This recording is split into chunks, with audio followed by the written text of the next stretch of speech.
When I was a girl of about 12, I used to stay in a village in North Karnataka with my grandparents. Those days, the transport system was not very good, so we used to get the morning paper only in the afternoon. The weekly magazine used to come one day late. All of us would wait eagerly for the bus, which used to come with the papers, weekly magazines, and the post. At that time, Triveni was a very popular writer in the Kannada language. She was a wonderful writer. Her style was easy to read and very convincing. Her stories usually dealt with complex psychological problems in the lives of ordinary people and were always very interesting. Unfortunately for Kannada literature, she died very young. Even now, after 40 years, people continue to appreciate her novels. One of her novels, called Kashi Yatri, was appearing as a serial in the Kannada weekly Karmavira then. It is the story of an old lady and her ardent desire to go to Kashi or Varanasi. Most Hindus believe that going to Kashi and worshipping Lord Vishveshwara is the ultimate punya.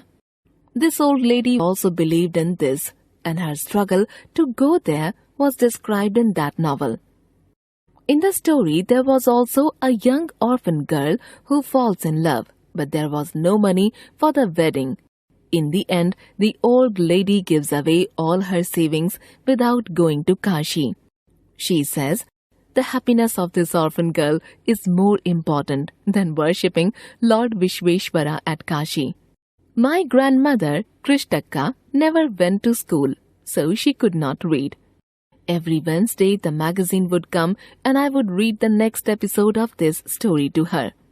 During that time, she would forget all her work and listen with the greatest concentration. Later, she could repeat the entire text by heart. My grandmother too never went to Kashi, and she identified herself with the novel's protagonist. So more than anybody else, she was the one most interested in knowing what happened next in the story, and used to insist that I read the serial out to her.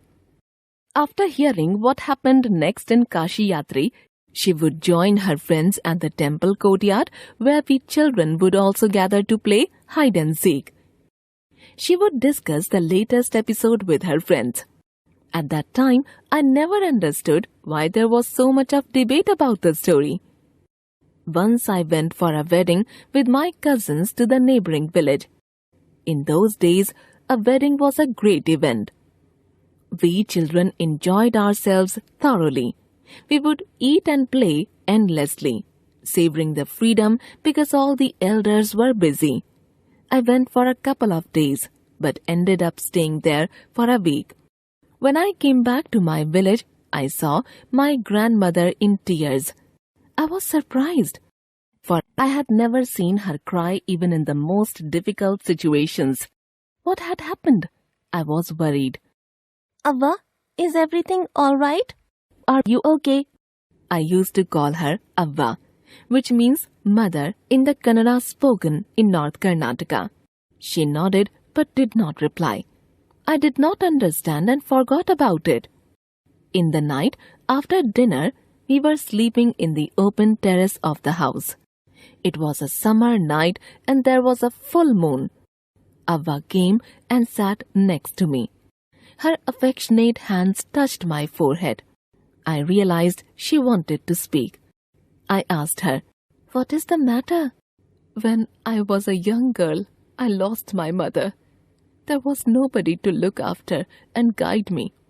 My father was a busy man and got married again. In those days, people never considered education essential for girls, so I never went to school. I got married very young and had children. I became very busy. Later I had grandchildren and always felt so much happiness in cooking and feeding all of you. At times I used to regret not going to school, so I made sure that my children and grandchildren studied well." I could not understand why my 62-year-old grandmother was telling me, a 12-year-old, the story of her life in the middle of the night? But I knew I loved her immensely, and there had to be some reason why she was talking to me. I looked at her face.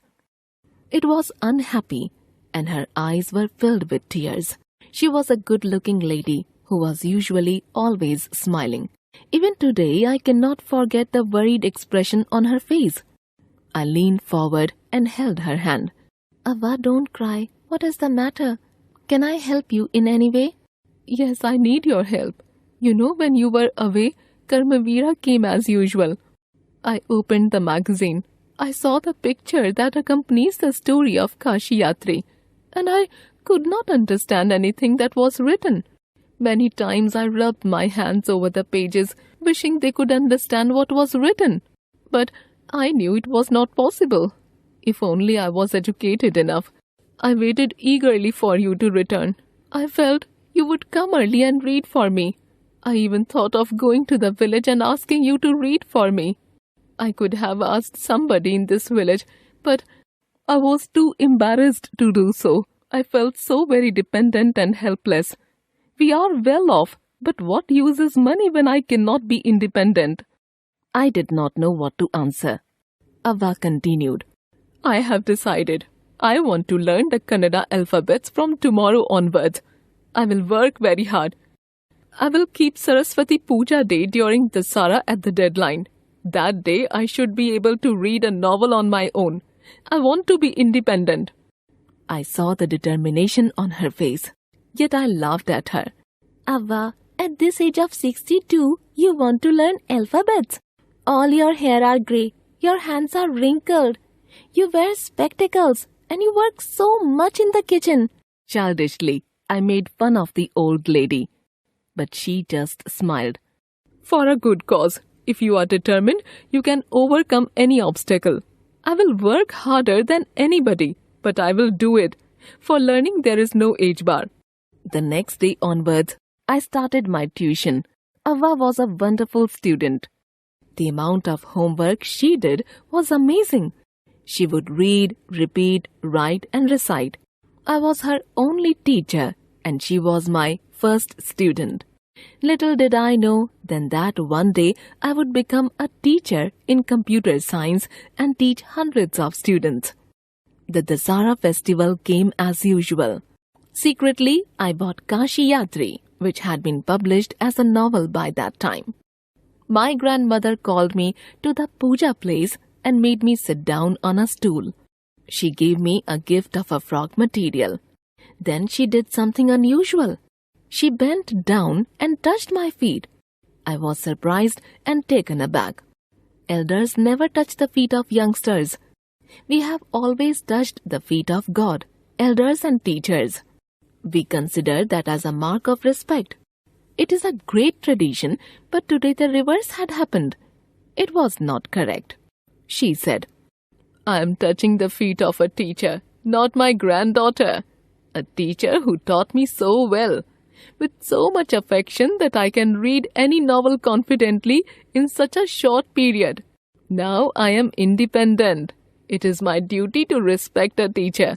Is it not written in our scriptures that a teacher should be respected, irrespective of the gender and age? I did return namaskara to her by touching her feet and gave my gift to my first student.